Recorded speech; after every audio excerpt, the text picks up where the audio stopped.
Ce week-end, j'étais en colère contre mon livre de développement personnel que je suis en train de lire en ce moment. C'est un livre que je vais pas forcément nommer, mais c'est un livre très accessible de développement personnel. C'est un peu le genre de livre qu'on peut lire quand on commence à s'intéresser au bien-être, qu'on a envie de se faire du bien et tout. Et voilà, donc c'est très accessible. Tout le monde peut lire ça et tout le monde peut lire. Voilà, on a accès à tout et n'importe quoi. Comme conseil, comment on se dépatouille là-dedans. On entend tout et son contraire dans les livres de développement personnel, sur Internet, sur les réseaux sociaux, dans notre entourage, tout. Qu'est-ce qu'on fait de tout ce qu'on entend? C'est vertigineux, c'est vertigineux. Et ce week-end, voilà, je me suis arrêtée sur une page qui m'a énormément fait tiquer. Dans ce livre, la personne nous parlait du fait de se forcer à sourire pour se prouver qu'on était passé au-dessus de nos problèmes. Et ça, moi, c'est un truc, ça me rend ouf. Hello tout le monde, vous êtes bien sûr Au-Dedans, le podcast qui accompagne la vie à être plus douce, plus consciente et plus alignée. Je suis Julie Fournier, accompagnatrice en conscience de soi, et sur mon podcast Au-Dedans, je vous embarque avec moi dans mes réflexions du moment, dans mes pistes d'introspection et mes clés d'épanouissement pour vous accompagner dans votre propre quête de conscience et d'épanouissement, s'il y a des choses qui résonnent en vous dans ce que je dis. Ouais, donc bah voilà, je suis très heureuse de vous retrouver aujourd'hui. Ça semble un peu contradictoire dit comme ça, mais très très heureuse de pouvoir partager cette sainte colère avec vous. Ouais, franchement, ça c'est le genre de truc que j'avais peut-être pas, j'étais peut-être pas retombée dessus depuis le début de quand j'ai commencé à lire du développement personnel pour moi il y a 10 ans. Ça me fait vraiment boucler la boucle. Ouais, je sais pas, je suis contente d'être tombée sur ce truc-là que je trouve complètement con. Vous m'excuserez du propos, je vous explique tout ça, là tout de suite. Mais ouais, complètement con, c'est très pertinent. C'est très pertinent avec comment est-ce que je... Comment est-ce que je... Voilà, avec ce que je fais de cette histoire de se forcer à sourire pour se prouver qu'on est passé au-dessus de nos problèmes et tromper notre cerveau. Voilà, et fake it until you make it, comme disent les Américains, fais semblant jusqu'à ce que tu y arrives pour de vrai. Voilà, c'est un truc vraiment, je peux pas. Je peux pas. Il y a 10 ans, ça me mettait déjà très mal à l'aise. Et aujourd'hui, j'ai du vocabulaire et j'ai tellement évolué et j'ai gravi tellement d'échelons de conscience depuis il y a 10 ans, quand je me suis retrouvée pour la première fois face à ce truc de sourire intérieur, faire semblant de sourire, sourire en vous brossant les dents, et puis comme ça vous trompez votre cerveau, parce que nanani nanana, même se forcer à sourire, ça a un effet sur notre chimie, sur notre câblage neuronal, blablabla. Bla. Voilà ce que j'en dis.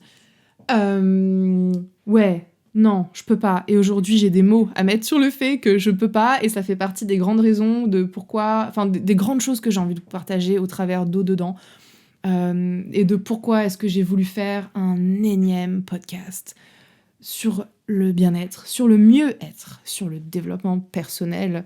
Et bah c'est aussi pour démonter toutes les conneries qu'on peut entendre dans le développement personnel. Et en tout cas, ce qui m'a fait tiquer avec toute l'expérience que j'en ai, toute la formation que j'en ai, tout ce que j'ai lu, tout ce que j'ai écouté comme livre, comme podcast, comme séminaire, comme blablabla. Tout ça, franchement, j'ai voilà, quand même beaucoup d'expérience là-dedans. Et donc je suis très heureuse de retomber sur certains concepts, sur certains conseils qu'on peut entendre avec la vision que j'en ai aujourd'hui, que je peux vous expliquer. Je me suis dit que peut-être je passais encore à côté de quelque chose avec cette histoire de se forcer à sourire pour se prouver à soi-même qu'on est passé au-dessus de nos problèmes et tromper son cerveau pour nous rendre vraiment heureux. Peut-être que ça fait 10 ans que j'ai pas compris le truc. Et du coup, je suis retournée lire les études sur le sujet. Je crois que j'ai lu qu'il y avait 2 études qui avaient été faites. Une en 88 et une plus récente en 2015, si je dis pas de bêtises. Et c'est à chaque fois des universités américaines, des unités de psychologie dans des universités américaines qui ont fait ces études-là et qui disent que, apparemment, se forcer à sourire serait bon pour Voilà, tromper son cerveau serait bon pour sa quête du bonheur. Mhm. Ok. Alors, il y a aussi beaucoup d'études qui disent que ça change rien. Voilà. Mais ça, on n'en entend pas parler dans le développement personnel, qu'il y a plein d'études qui disent que ça change rien. Voilà. Voilà, la positivité forcée, la positivité, comme on dit, toxique, à toutes les sauces. Voilà, ça, dans le développement personnel, on kiffe. C'est très... Waouh, ouais. C'est un gros truc quand même. Il y a vraiment à boire et à manger. Il y a des trucs super et il y a des trucs super nazes. Et ça, je trouve que c'est vraiment super naze. En tout cas, c'est un truc vraiment, ça me révolte. Ça me met en colère. Pourquoi ? Parce que ça vient toucher plusieurs même de mes valeurs qui sont fondamentales dans ma vie, qui sont des grands principes de vie. Ça vient toucher à l'importance de l'authenticité, pour moi, en premier lieu. Ça vient toucher à la curiosité et l'ouverture envers soi-même et envers les autres. Ça vient toucher à la compassion et à l'autocompassion. Pourquoi ? Parce que, selon moi, on ne peut pas atteindre une joie authentique en faisant semblant et en essayant de tromper son cerveau, et on ne peut pas atteindre un état de joie et un bonheur authentique si on ne va pas explorer tout ce que la vie nous sert. Si on ne va pas traverser la vie, si on ne la laisse pas nous percuter avec toutes ces couleurs, toutes ces nuances, on ne sait pas où se diriger. Toutes nos émotions sont essentielles. Voilà, comme je vous le dis, comme je vous en fais la démonstration là tout de suite, avec ce cas bien particulier, la colère, ça parle de là où on se sent pas respecté. Soit de là où on ne sait pas laisser respecter, où on a pris des décisions qui n'étaient pas ok pour nous, ou de choses où on sent qu'on n'est pas respecté, ou de choses où on sent que ça vient choquer nos valeurs. Voilà. Il y a une limite qui a été franchie dans la colère. C'est hyper important de rester connecté avec sa colère pour savoir, là, moi, ça, je veux pas. Ça, moi, je veux plus, c'est fini. Le dégoût, c'est pareil, la peur, c'est pareil. La tristesse, ça dit aussi des choses très, très intéressantes sur la direction de notre épanouissement. Voilà. C'est vraiment toutes nos émotions, elles constituent notre boussole dans notre quête de bonheur. Hyper important. Et donc, cultiver une joie artificielle et porter un sourire cosmétique, franchement, ça craint. Franchement, je pense que ça craint.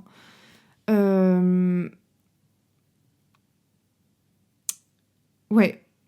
Et ce qui est dit dans ces études-là, dans les explications des études, de voilà, se forcer à sourire, ça serait bon pour le moral et pour la santé, et qui m'a encore plus fait sauter au plafond, quand je l'ai lu, c'est que y a une des explications. Je crois que j'avais lu un article qui reprenait ces études-là. Je suis pas très bonne élève non plus. Je suis pas allée voir les études en elles-mêmes en anglais. Non. Je suis allée voir des articles qui en parlaient. Et cet article, il y a un des articles qui disait que, faire émerger certaines choses, faire venir certaines choses de notre corps avait une influence sur notre mental. Ça, je suis d'accord. Le corps possède une sagesse, le corps possède des réponses qui sont inaccessibles à notre mental, ou en tout cas inaccessibles dans un premier temps par le mental. Ça dépend. Il y a des choses qu'on arrivera à expliquer, des choses qu'on n'arrivera pas à expliquer à terme, mais il y a vraiment une très grande importance à écouter ce que le corps nous dit. Par contre, moi je trouve que c'est complètement pas juste, c'est complètement faux de mettre ça en avant dans une étude qui parle de forcer un sourire, parce que forcer un comportement, c'est bien que c'est un comportement qui vient du mental, pour essayer de tromper le mental. Voilà, on reste vraiment dans la teuté, quoi, quand on se force à sourire. Donc je comprends pas l'argument de faire venir des choses du corps pour avoir un effet sur le mental. Je trouve que c'est une confusion folle, quoi, de mettre ça en avant. Quand on se force, voilà, on dit bien, ouais, j'ai le mental et tout, il a le mental et tout. C'est de ça qu'on parle, c'est vraiment de trucs de la tête, quoi. Le corps, il nous donne des réponses. Soit on ressent des besoins parce que, on sent qu'on a besoin de s'étirer parce qu'on a mal ici ou là, on sent que ça bouillonne dans le corps et que du coup, on a besoin de s'expandre, de s'ouvrir, d'aller courir, d'aller se dépenser. Ça, on le sent dans le corps. Ou alors, dans le cas là, en l'occurrence, dans le cas du sourire, ça vient spontanément. Quand le corps a vraiment, quand on a une joie profonde, le sourire, il est spontané. Il n'est pas forcé. Le corps, dans ce cas-là, a une réponse spontanée. Et le fait de forcer un sourire, c'est pas du tout un message du corps pour la tête, c'est la tête pour la tête. Et pour essayer de se tromper tout seul, quoi. Et ouais, non, moi, dans mes valeurs d'authenticité, dans ma quête d'authenticité, dans ce que je nous souhaite, individuellement et collectivement en tant que société, pour moi, c'est pas entendable. J'aimerais tellement qu'on passe à autre chose que des faux sourires et tout. Mais voilà, bon, alors, donc il y a d'autres études qui disent que, en fait, ça change rien, voilà. Mais ça, dans le développement personnel, on n'en parle pas. Et il y a une étude aussi qui vient d'une autre université des US, comme ça, voilà, c'est bien. Les universités des US, elles ont fait toutes les études qui disent tout et leur contraire. Il y a une autre étude que j'ai trouvée hyper intéressante, qui m'a beaucoup parlé. C'est une étude qui a été faite sur des employés dans la restauration et qui démontrait, a priori, et ça j'y crois à 1000%, que voilà, ben, ces personnes-là qui se forcent à sourire, qui portent un masque social tout au long de leur journée de travail pour conserver leur emploi, parce qu'il y a des vrais enjeux de survie, vu qu'on est dans un monde où on a besoin d'une rémunération pour vivre. Donc bon, c'est intéressant à voir, mais pour moi, c'est même pas le sujet de se forcer à sourire pour flouer son cerveau. Là, on est vraiment sur autre chose, quoi. Il y a d'autres intentions derrière. Mais c'est quand même intéressant à voir, c'est que se forcer à sourire, dans ce cas-là, porter un masque social, du coup, ce qui a été mis en lumière par cette étude-là, c'est que les personnes qui travaillent dans le service, qui ont été étudiées et qui se forçaient à sourire tout au long de la journée, avaient une forte propension à avoir des comportements de consommation excessive de l'alcool.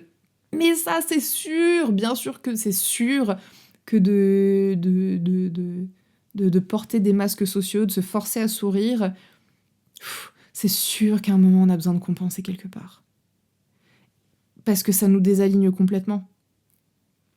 Mais en même temps, c'est compréhensible. On est dans une société, on est dans une culture qui valorise certaines émotions et qui en met d'autres complètement de côté, surtout dans certains boulots, surtout dans le service, surtout quand on est au contact de clients, qu'on est le visage de l'entreprise, on est une vitrine, il faut qu'on présente bien et tout. Franchement, dans le monde dans lequel on vit, je comprends de ouf et j'en ai fait tellement partie. J'ai longtemps travaillé en vente et j'ai jamais autant eu besoin de boire un verre. Enfin, j'ai jamais autant ressenti, en tout cas, le besoin de boire un verre pour relâcher les tensions, de fumer une clope à ma pause, de fumer une clope le soir. Je comprends tellement, quoi. J'ai jamais autant ressenti ça que en bossant dans des jobs où fallait porter un masque social constamment. Et là où je l'ai le plus expérimenté, c'est en vente. Voilà. Après, les addictions, elles se poursuivent. Dans d'autres cadres, c'est complexe. Mais voilà, il y a quand même un fort truc à avoir besoin de compenser quand on porte un masque social comme ça. Et je pense très fortement que pour les gens qui font du sport, qui ont un peu l'addiction au sport, de ouais, après le boulot, je vais au sport et tout, comme ça me fait décharger, et ben c'est pareil. C'est pour compenser un masque social qui a été porté. Je dis pas que c'est bien, je dis pas que c'est mal, c'est ce qui est.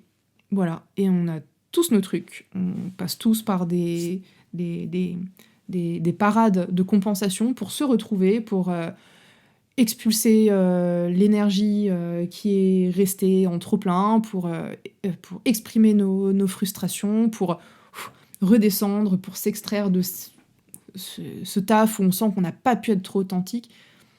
C'est comme ça. À terme, je nous souhaite de pouvoir évoluer dans une société où toutes les émotions peuvent être vues valorisées et où on apprend à les explorer, les décoder de façon saine pour pas non plus que ça explose, parce que c'est quand même délicat aussi de se retrouver, ben voilà, on va pas commencer à se taper des crises de larmes ou des crises de colère devant des clients, ça c'est clair.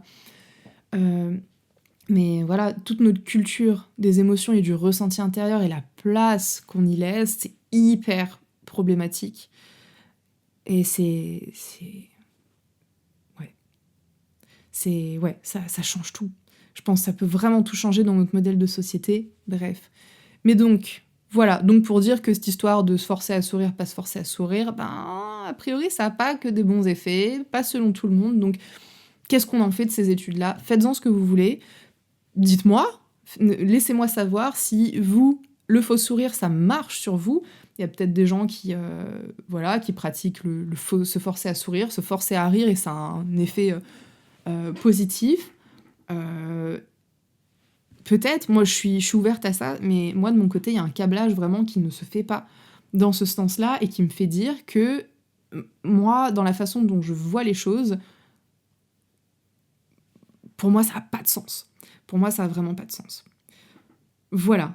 Voilà. Moi, l'histoire que j'ai un petit peu avec ça, elle est très courte. Du coup, cette expérience-là de se forcer à sourire et tout, ça date vraiment de mes débuts, de quand je me suis intéressée au développement personnel, au bien-être, que j'ai commencé à faire des cours de yoga, que j'ai commencé à faire de la méditation, où on me disait de visualiser un sourire intérieur, de me répéter à voix haute le mot amour, amour, amour, le mot paix, le mot joie, pour voir ce que ça provoquait à l'intérieur, qu'est-ce que ça faisait pétiller, quelle énergie, quelle vibration venait avec ces mots-là. Et en me disant voilà, tous les jours tu te répètes ce mot-là pour cultiver autre chose, amener une autre énergie, une autre vibration dans ton quotidien et tout. Franchement, moi je souffle. Il y a certainement des gens avec qui ça marche. Peut-être. Je sais pas. Franchement, je sais pas. Je suis sceptique. Je suis sceptique parce que moi, c'est pas l'expérience que je fais de la vie, mais je suis ouverte au fait qu'on fasse pas tous la même expérience de la vie et qu'il y a des trucs qui marchent pour certaines personnes, pas pour d'autres. Moi, ça me met très mal à l'aise, cette histoire de faux sourire. Ah oui, donc là je parle de mes méditations et tout, mais c'est un peu l'époque aussi où j'entendais, où j'avais lu, ou je sais plus, que voilà, le faux sourire c'était super, et que voilà, se brosser les dents, comme on souriait en se brossant les dents, et bah du coup ça faisait super du bien à notre cerveau de se brosser les dents. Je sais pas, moi je suis pas big smile en me brossant les dents, enfin je me brosse les dents quoi. Donc je sais pas, pour moi c'est pas ça sourire, mais bon. Et du coup, ou alors ouais, sourire en se brossant les dents, et ben ça avait une action super bien sur notre chimie du cerveau et tout. J'en parlais avec une amie l'autre jour qui me disait que pendant le bac, elle se mettait un crayon entre les dents pendant ses examens pour se booster le cerveau et tout, pour se forcer à sourire et se booster le cerveau. Waouh. Et on en a bien rigolé. Parce qu'on est assez d'accord sur le fait que, bon, je suis pas sûre je pense qu'elle aurait max réussi ses examens sans ça aussi. J'en suis sûre. Et ouais, franchement, non mais des parades pour se forcer à sourire et tout. Moi, ça a jamais pris sur moi. J'ai essayé, hein. Et j'ai essayé et je me suis sentie ridicule d'essayer, où j'ai bloqué très vite et voilà, je pense que sourire en me brossant les dents, je l'ai peut-être fait une fois. La méditation, amour, amour, amour, joie, joie, joie. J'ai essayé un petit peu, en même temps, je me sentais vraiment con.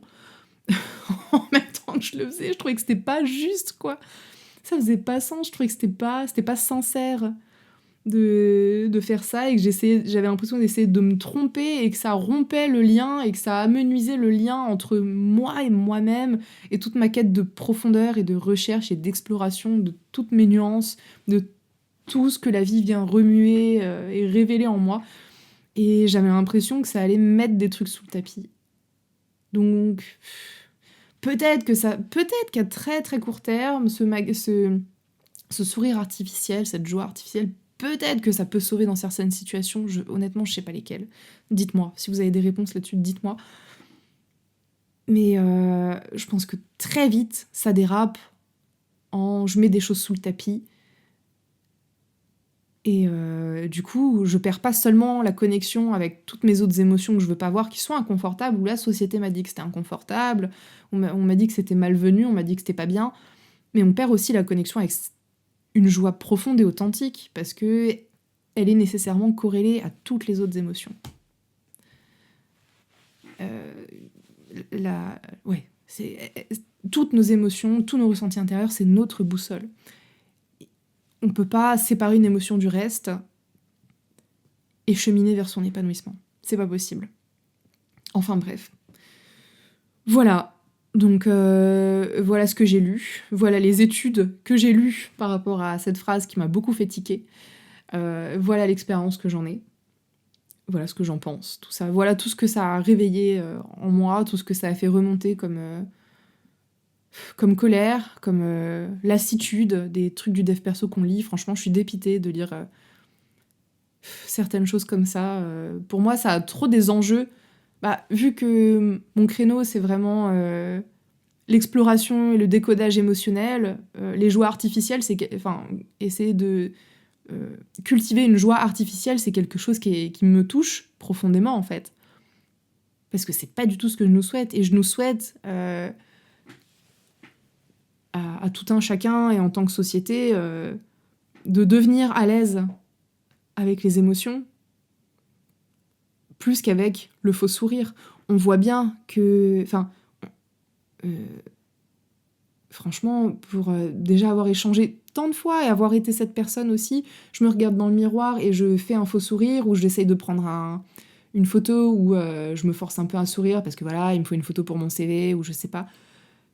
Ça se voit qu'il y a tout le reste du langage corporel, il est pas dans la joie. Ça se voit tellement quand j'échange avec des personnes qui se forcent à sourire pour être bien vues, pour être bienséants, pour répondre à cette injonction de politesse, de bienséance.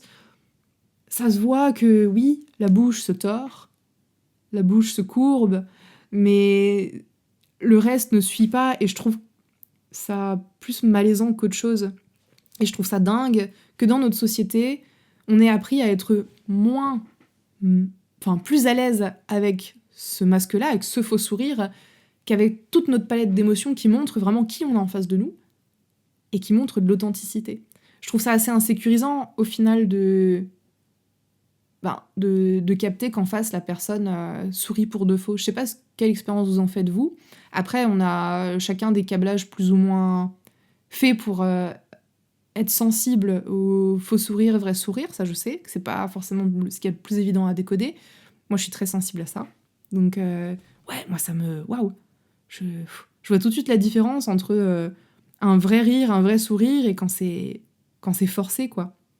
Et du coup, c'est vrai que même avec tout le respect, la bienveillance, avec toute l'acceptation que je fais des personnes et de leur cheminement et du fait que, voilà, personne n'est parfait et qu'on est tous en chemin et qu'on a tous nos trucs et c'est ça qui nous rend intéressants. Même en ayant cette ouverture-là de me dire que chacun en est où il en est et tout est... j'accueille tout et je nous souhaite vraiment à tous de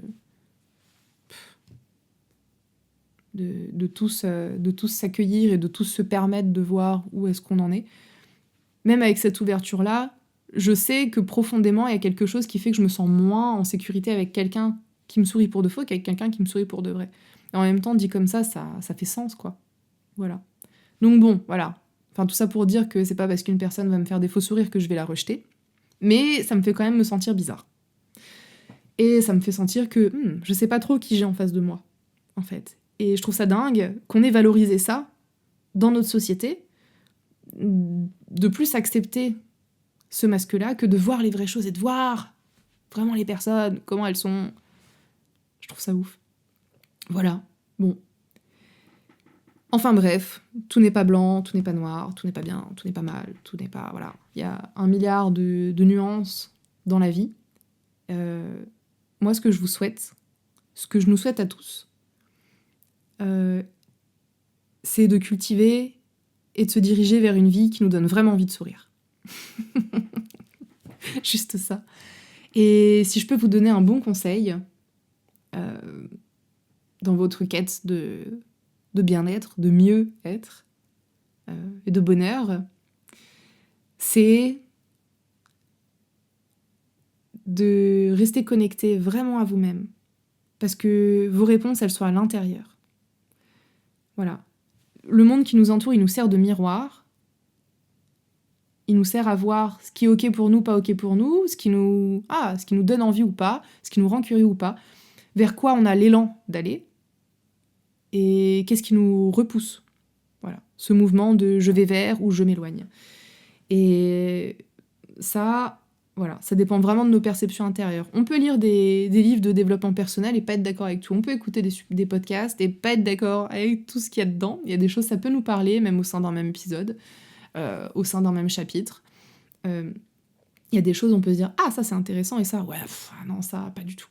Voilà, c'est comme ça. Et ça, c'est ce qui est le plus intéressant. Voilà, on a chacun notre vérité, chacun notre expérience de la vie.